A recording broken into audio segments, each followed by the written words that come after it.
Hi, you're on the Reddit Confessions channel, and tonight's story begins in the middle of the loudest silence I've ever heard. The music was blasting. Glasses clinked. People were laughing, dancing, shouting over the beat. But I heard none of it, because in that exact moment, all I could hear was the sound of her heels clicking toward him. Not me, not her husband. No, she was walking straight across the room toward a man in a navy suit with the kind of swagger that only comes from knowing you're untouchable. And then, with the confidence of someone who had done it before, he reached out, right in front of everyone, and pulled my wife onto the dance floor. No hesitation, no shame. She smiled as she went, like it was the most natural thing in the world. Like she belonged there. I didn't even blink. Not at first. I just stood there with my paper plate of overcooked shrimp and cold pasta salad, watching her body lean into his like they'd rehearsed this moment 100 times. They spun. She laughed. His hand rested a little too low on her back. And I stayed still, holding my plate like an idiot, half-eaten shrimp falling off as my fingers clenched tighter. Nobody stopped them. Why would they? To them, I was just a guy standing alone. A name they'd barely remembered on the invitation. The +1 who somehow wasn't the +1 anymore. I should have left. I should have screamed. I should have flipped the table or made some dramatic scene like they do in movies. But I didn't. Instead, I waited until the song ended. Walked slowly toward the edge of the crowd. And then I said something. Just one line. One sentence I hadn't rehearsed, hadn't planned, hadn't even known I would say until it came out of my mouth. It wasn't loud, but it was loud enough, because suddenly the music didn't matter. The laughter stopped. The room seemed to hold its breath. Her eyes met mine. His hand dropped away. And in that stillness, everyone realized they had just watched a car crash happen in slow motion, and they'd all been cheering it on.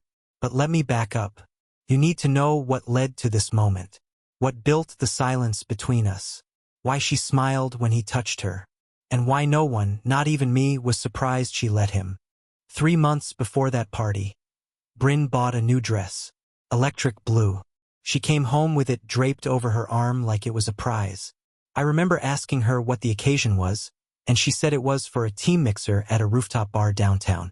I still remember the way she looked at me, smiling, almost amused, like I had no idea what world she lived in anymore. And I didn't ask if I was invited. I already knew the answer. I stayed home that night and repotted her dying orchids, thinking it might make her smile when she came back. She didn't notice. After that, it became a pattern. The texts she used to send at lunch stopped coming. Her phone began living face down. Her laugh, once so effortless around me, now only came out when she was talking to people I didn't know. And every time I asked if something was wrong, she called me needy, said I was imagining things, that I was insecure. Maybe I was. She started working late more often. She said her team was launching a new client campaign and that they needed to impress the investors. One of those investors, it turned out, was Troy Dalton, the man with the navy suit and the magnetic grin. I Googled him once. Big shot donor. Private equity guy. Had a reputation for getting what he wants. I didn't tell Bryn I looked him up, but I did. His photo looked like the type of guy my wife used to joke about. Now she was standing next to him in pictures her coworkers posted online. They stood too close. Her smile was a little too bright. And still I said nothing, because saying something would make it real, would force me to accept that I was no longer part of her world, that I was being replaced slowly and painfully, and she was pretending it was all in my head. But I started collecting the moments, like quiet evidence. Not screenshots or messages, just those gut punches you can't show anyone. The perfume she wore only on certain days. The way she used a different laugh on the phone. The hesitation when I touched her shoulder. And then came the invitation to the charity gala. She told me 3 days before, like it was a last-minute thing. Said Troy would be there. Said I should make an effort. Like I hadn't been bending over backwards trying to hold together a marriage that felt like sand slipping through my fingers. But I went, because I wanted to see it for myself. I wanted to know if I was crazy, or if I was right. I had no idea what I'd see that night would crush the last piece of denial I had left. The gala was held at an upscale hotel downtown, one of those places where valet drivers wear suits and even the carpet smells expensive. Bryn was already in full performance mode before we got out of the car. Lipstick reapplied. Hair checked 3 times. Her voice turned crisp, like she was sliding into a character that didn't recognize me. I opened her door. She didn't say thank you.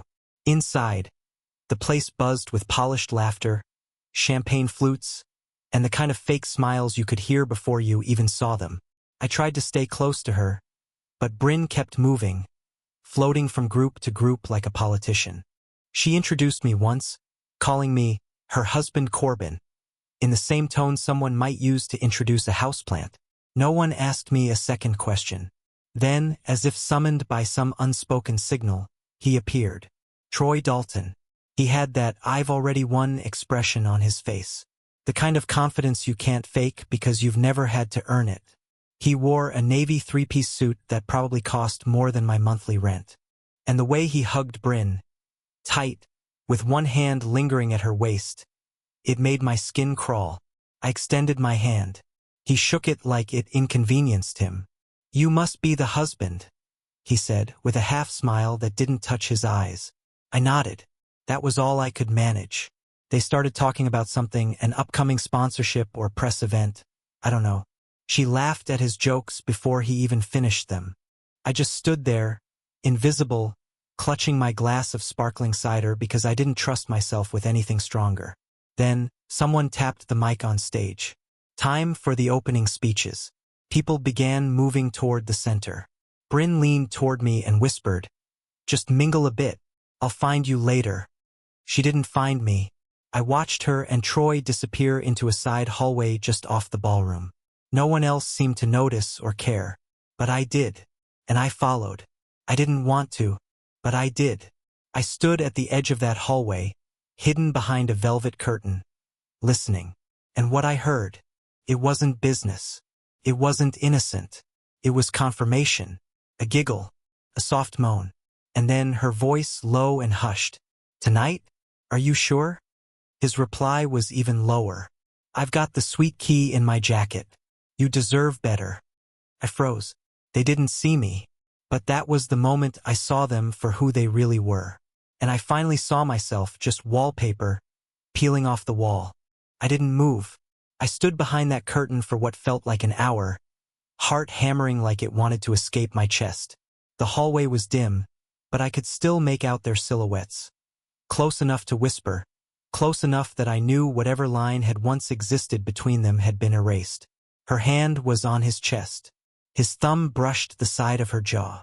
And then they both laughed, casually, like this betrayal was just part of their evening plans. When they walked away, I didn't follow.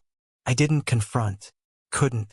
I stepped back into the ballroom, blinking against the bright light and louder music, suddenly feeling like my skin didn't fit. I stared at my reflection in a mirrored wall across the room. I looked like a guest at my own funeral. People kept walking past me, talking, toasting, living in a reality I had just been evicted from. I thought about leaving, thought about slipping out the side door, calling a cab, and pretending I never came. But some tiny, stubborn part of me refused to give them the satisfaction. So I stayed.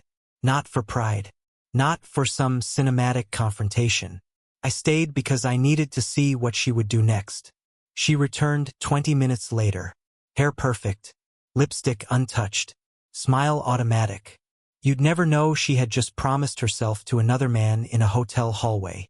She kissed my cheek like a host greeting a stranger at the door. "Sorry. Got pulled into work stuff," she said, already scanning the room behind me. I just nodded. Then came the music. A slow, swaying rhythm, romantic in all the wrong ways. And from across the room, Troy appeared again, drink in hand, grin already in place. I watched as he walked directly toward her. And I watched her face light up. Not like a woman guilty or torn, but like someone seeing exactly what she wanted. Without a word, he extended his hand. And without hesitation, she placed hers in his. Right there, in front of everyone. He pulled her onto the dance floor. My wife. With him. And no one stopped them. Not her colleagues. Not the organizers. Not even me. They moved together like it was choreographed. His hand slid down her back.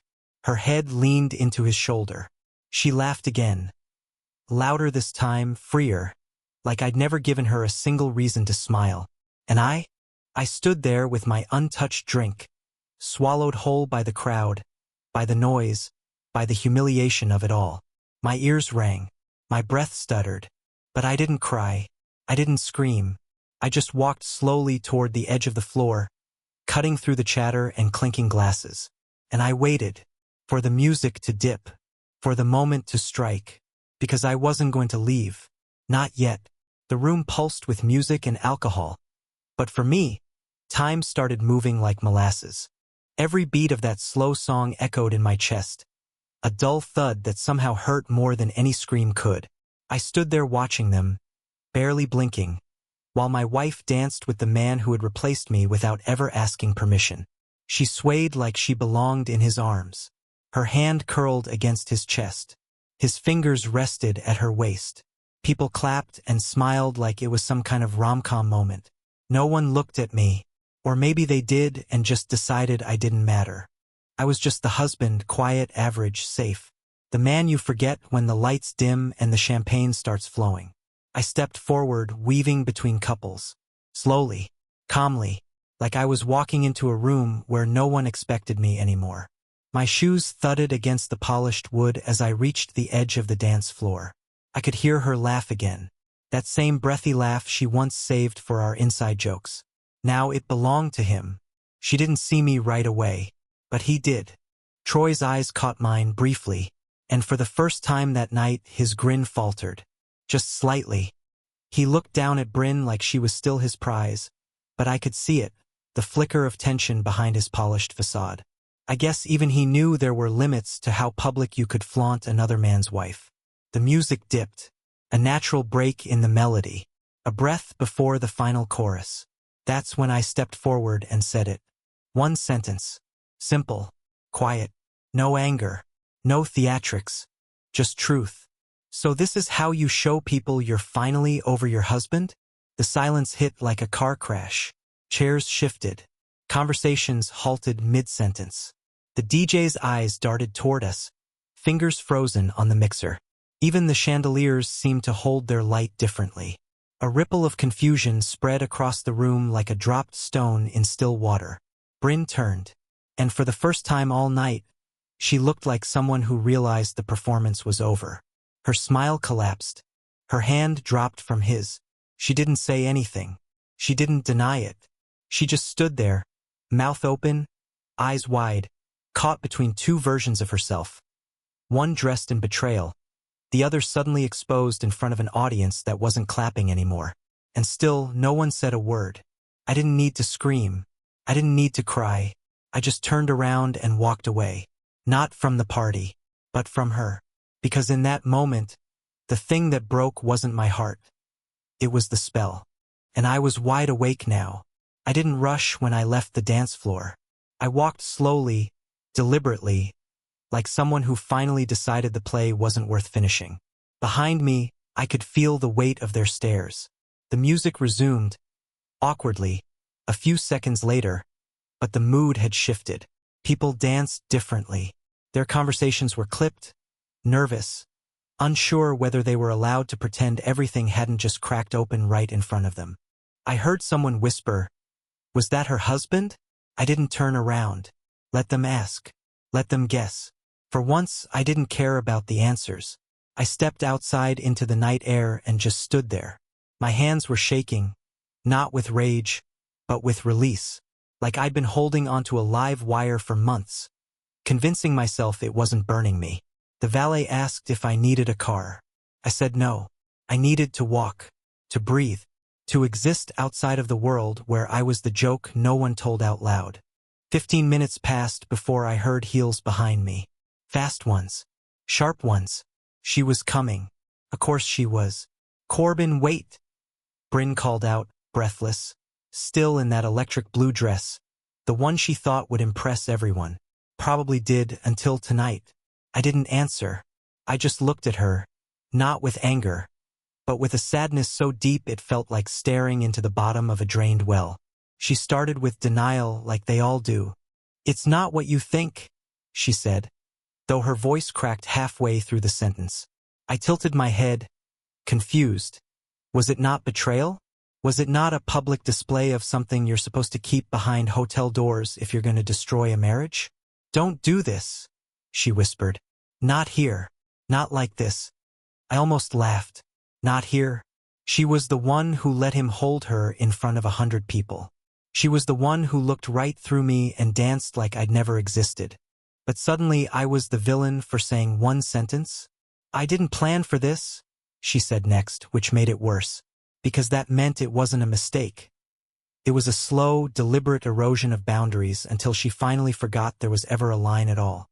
And then she asked the question I dreaded. "Are you leaving me?" I didn't answer, not because I didn't know, but because something in her tone told me she still believed I wouldn't, that I'd fold like always, that I'd retreat, apologize, accept crumbs, and call them dinner. But she was wrong, and she was about to see just how much.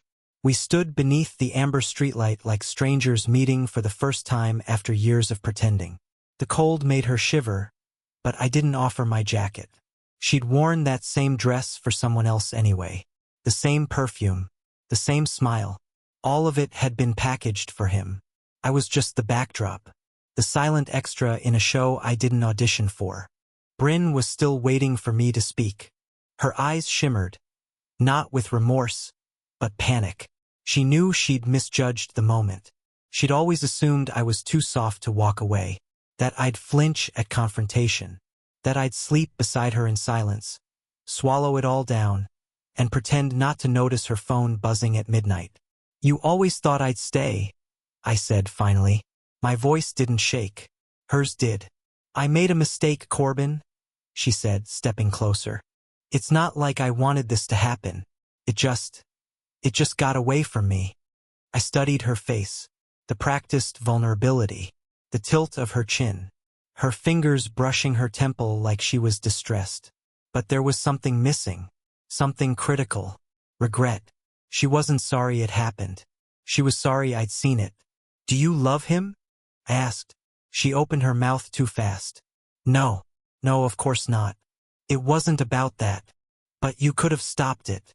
She didn't answer. Which was the answer. "I stayed home every night you came back late," I said, the words unspooling. "I made excuses to myself, told myself I was lucky just to have you. I ignored the nights you came home already showered. I let you push me out of your world so gently that I apologized for standing too close." Tears welled in her eyes now, but they felt too perfectly timed.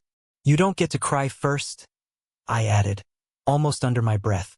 She reached for my hand, and I stepped back. "No," I said firmly.